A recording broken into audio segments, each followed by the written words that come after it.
السلام علیکم۔ آج ہم انشاءاللہ حضرت آدم علیہ السلام کا واقعہ قرآن کی روشنی سے جانیں گے۔ حضرت آدم علیہ السلام کا واقعہ۔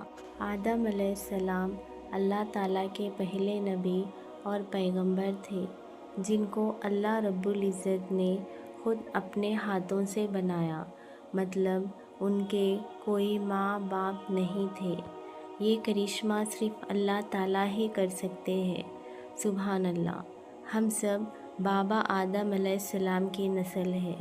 سورہ بقرہ میں اللہ تعالیٰ نے آدم علیہ السلام کا ذکر کیا ہے۔ جب اللہ نے انسان کی مخلوق کو پیدا کرنے کا ارادہ کیا تو اللہ نے فرشتوں سے فرمایا، میں زمین میں اپنا ایک خلیفہ بنانے والا ہوں۔ فرشتوں کو لگا شاید ان کی عبادت میں کوئی کمی رہ گئی ہے، اس لیے اللہ تعالیٰ نے نئی مخلوق بنانے کا ارادہ کیا ہے۔ فرشتوں نے جنوں جیسی دوسری مخلوق کو بھی دیکھا تھا، جو زیادہ عقل نہیں رکھتے تھے اور کوریزی کرتے تھے۔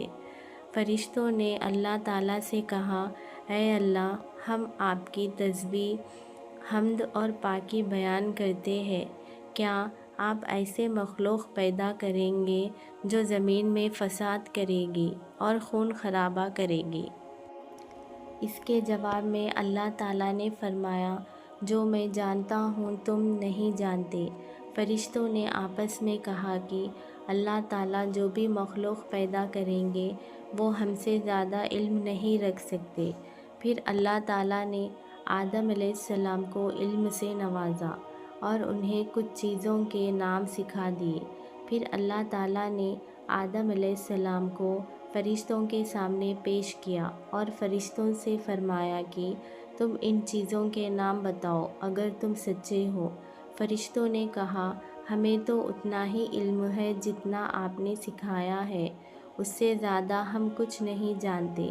بے شک آپ ہی بادشاہ ہے ظاہر، اور سب باتوں کا علم صرف آپ کے ہی پاس ہے۔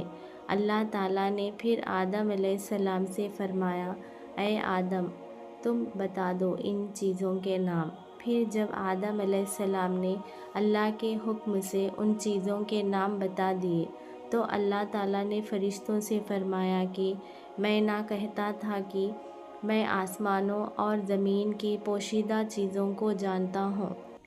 پھر اللہ تعالیٰ نے فرشتوں کو آدم علیہ السلام کو سجدہ کرنے کا حکم دیا تو وہ سب سجدے میں گر پڑے، مگر شیطان نے آدم علیہ السلام کو سجدہ کرنے سے انکار کر دیا۔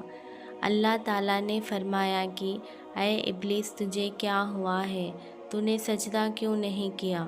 شیطان نے تکبر سے کہا کہ میں اس انسان کو سجدہ نہیں کروں گا جسے تو نے کھنکھناتے ہوئے سڑے ہوئے گارے سے بنایا ہے، میں اس سے بہتر ہوں، مجھے تو نے آگ سے پیدا کیا۔ اللہ نے شیطان کو حکم دیا، یہاں سے نکل جا، تو مردود ہے، تیرے اوپر قیامت تک لعنت برسے گی۔ تب شیطان نے اللہ سے قیامت تک کی مہلت مانگی، اللہ نے اس کو مہلت دے دی۔ شیطان نے اللہ سے کہا کہ اس انسان نے مجھے گمراہ کیا ہے، میں قسم کھاتا ہوں کہ میں اس کی نفس کے ساتھ چلوں گا، اس کو ہر طرح تجھ سے غافل رکھوں گا، اور ان میں سے بہت سوں کو تو شکر گزار نہیں پائے گا۔ اللہ نے کہا، مجھے بھی میری عزت اور جلال کی قسم، جو میرا نیک بندہ ہوگا تیرے شر سے محفوظ رہے گا، بے شک میرے خاص بندوں پر تیرا ذرا قابو نہیں چلے گا۔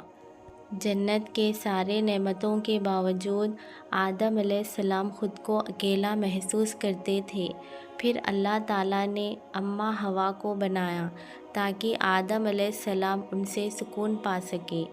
اللہ تعالیٰ نے حضرت آدم علیہ السلام سے فرمایا، اے آدم، تم اور تمہاری بیوی جنت میں رہو، جس جگہ سے چاہو تم دونوں کھاؤ، لیکن اس درخت کے پاس نہ جانا، ورنہ تم ظالموں میں سے ہو جاؤ گے۔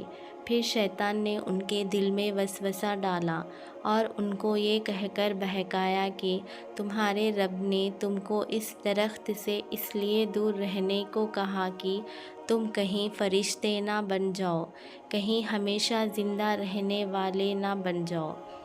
اور اس نے قسمیں کھا کر کہا کہ میں تمہارا خیر خواہ ہوں۔ بامردود نے ان کو دھوکہ دے کر اس درخت تک کھینچی لیا۔ جیسے ہی حضرت آدم اور حوا علیہ السلام نے وہ درخت کا پھل کھایا تو ان سے ان کا جنت کا لباس چھین گیا، ان کا ستر ایک دوسرے پہ ظاہر ہو گیا۔ وہ دونوں درختوں کے پتے توڑ توڑ کر اپنا ستر چھپانے لگے۔ پھر اللہ نے ان کو پکارا اور فرمایا، کیا میں نے تم کو اس درخت کے پاس جانے کو منع نہیں کیا تھا؟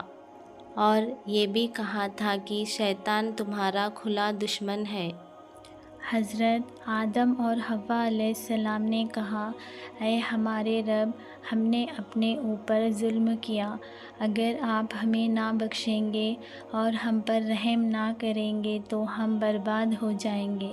اللہ نے حکم دیا، تم سب جنت سے نکل جاؤ، اب سے تم ایک دوسرے کے دشمن ہو، اب زمین ہی تمہارے رہنے کی جگہ ہے اور تم ایک مدت تک نفع حاصل کرنا۔ اب تم کو وہی زندگی بسر کرنی ہے، وہی جینا ہے، وہی مرنا ہے اور وہی مر کے پھر سے پیدا ہونا ہے۔ دنیا میں آنے کے بعد حضرت آدم علیہ السلام نے اللہ سے 40 برس تک معافی مانگی۔ پھر اللہ نے ان پر رحم کھا کر ان کو معاف کر دیا اور فرمایا کہ تم اور تمہاری اولاد دنیا میں رہو، اور یہ بات یاد رکھو کہ جب میری طرف سے کوئی نبی ہدایت لے کر تمہارے پاس آئے تو تم ان کا کہا ماننا، اور جو لوگ میرے نبیوں کی بات کو نہیں مانیں گے اور ہمارے آیتوں کو جھٹلائیں گے وہ سب جہنم میں جائیں گے اور ہمیشہ اسی میں رہیں گے، اور وہ برا ٹھکانہ ہے۔ حضرت آدم اور حوا علیہ السلام دنیا میں رہنے لگے، انہی سے انسانوں کی نسل شروع ہوئی۔ حضرت آدم علیہ السلام کی عمر تقریباً 900 سال ہوئی، پھر وہ وفات پا گئے۔ قرآن کے اس واقعے سے ہمیں یہ ہدایت ملتی ہے کہ جب شیطان نے غلطی کی تو اس نے معافی نہیں مانگی اور غرور اور تکبر کیا اور اللہ تعالیٰ کو ہی اپنی گمراہی کا الزام دیا۔ جبکہ آدم علیہ السلام سے غلطی ہوئی تو انہوں نے اپنی غلطی مانی اور فوراً اللہ تعالیٰ سے معافی طلب کی اور مسلسل 40 سال تک معافی مانگتے رہے جب تک اللہ کو راضی نہ کر لیا۔ یہ ہمارے بابا حضرت آدم علیہ السلام کی سنت ہے۔ جب انسان سے غلطی ہو جائے تو فوراً اللہ سے اپنے گناہوں کی معافی مانگے اور اللہ کو راضی کر لے۔ بے شک وہ رحم کرنے والا ہے، کرم کرنے والا، بڑا مہربان ہے، جو اپنے بندوں کو 70 ماؤں سے زیادہ محبت کرتا ہے۔